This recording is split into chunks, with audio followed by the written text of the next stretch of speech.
Assalamualaikum warahmatullahi wabarakatuh. Kembali lagi bersama saya Putri Kurnia Ramadhani dari kampus Sekolah Tinggi Agama Islam Yogyakarta dalam acara podcast Kakak Jala Dupa. Kabar Kampus Jogja Lantai 2 menyapa. Oke, di sini kita bersama dengan Kakak Atika Maulida. Kayak gimana Kakak kabarnya? Alhamdulillah baik, Mbak. Alhamdulillah. Ini tadi dari mana atau langsung ke sini? Langsung ke sini. Langsung ke sini. Di sini sendiri tadi baru ada acara atau bagaimana? Iya, jadi di Stahyo ada yudisium, kebetulan jadi pembicara, jadinya dari rumah langsung ke sini. Oh, oke.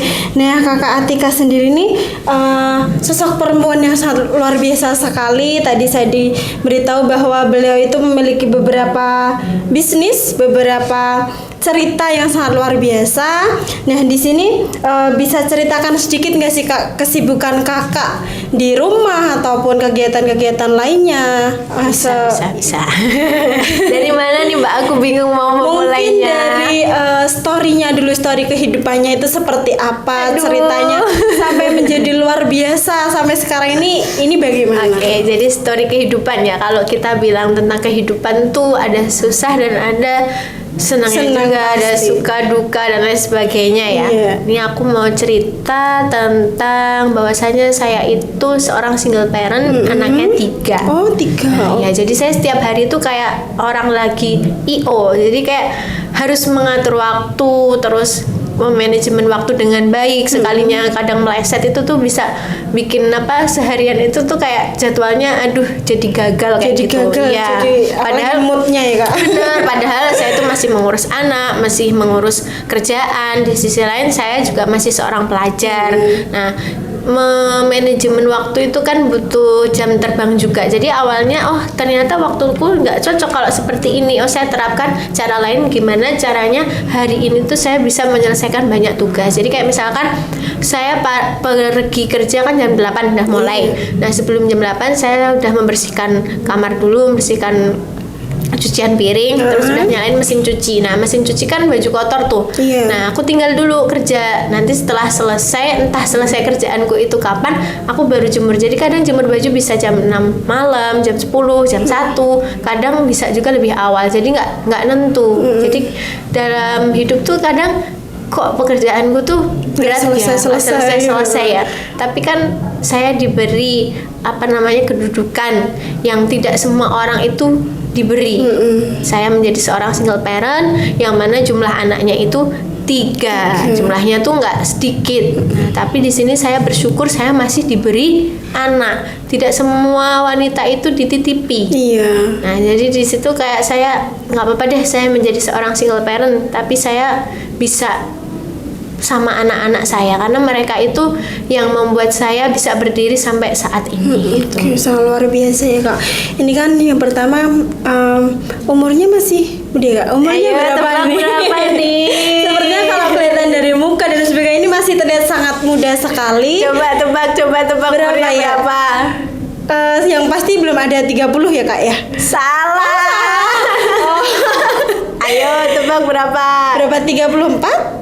Kelebihan berarti ya 31, 32 lah. Betul. Tahun ini 31. Tahun ini 31 dengan anak 3 itu ini kan single parent ya Kak. Kalau dulu awal-awal itu kan pasti masih muda, tapi single parent itu cara menangani moodnya gimana Kak? Pasti kan kalau anak sekarang tuh putus cinta aja udah 2 bulan atau 3 bulan itu pasti sangat udah stres atau sebagainya.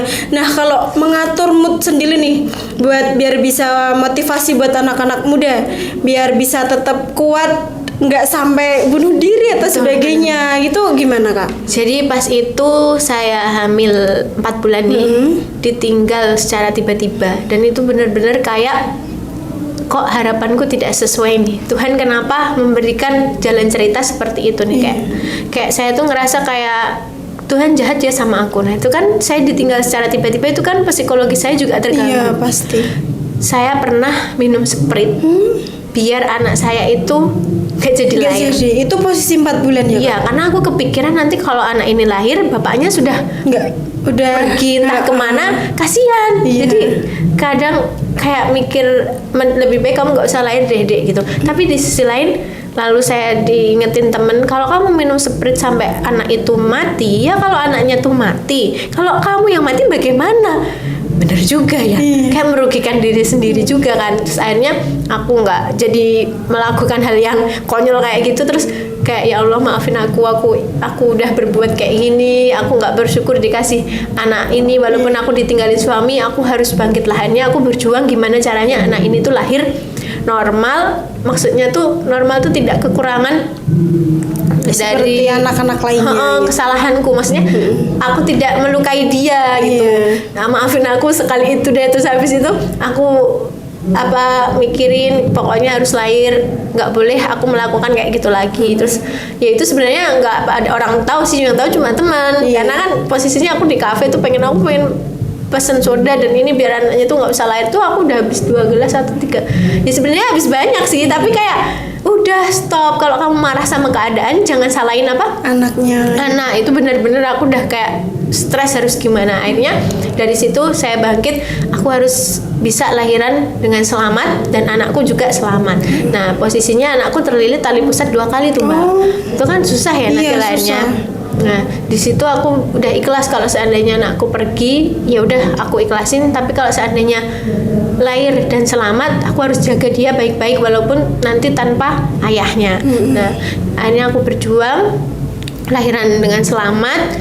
Di situ aku merasa Tuhan ternyata mau nitipin 3 ini ke aku. Itu kan sebuah anugerah yang harus disyukurin. Nggak semua wanita punya anak yang cantik-cantik, punya anak yang ganteng, pinter, nggak kekurangan apapun. Sedangkan aku dikasih.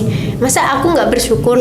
Tapi nikmat salah satu yang diambil Tuhan tuh cuma nggak punya suami aja. Jadi kayak masih banyak kenikmatan yang aku punya. Aku punya orang tua yang sayang sama aku punya adik yang sayang sama aku punya keluarga yang support, terus aku punya anak yang sayang juga sama aku. Yang tidak tuh cuma pasangan aja. Nah mungkin di situ letak aku tidak punya, nggak seperti yang lain, tapi yang lain aku punya. Jadi ada Allah tuh cuma ngambil satu nikmat doang kok yang nggak ada. Masa aku nggak bersyukur? Nah dari situ aku bangkit. Akhirnya kesibukanku itu semakin bertambah karena aku harus kerja jadi ayah kan. Kayak ya udah aku menghidupin anakku sendiri, dan aku percaya bahwasanya kalau Tuhan menitipkan kita anak pasti juga menitipkan rezeki, karena rezeki itu ada karena kita punya anak. Ya udah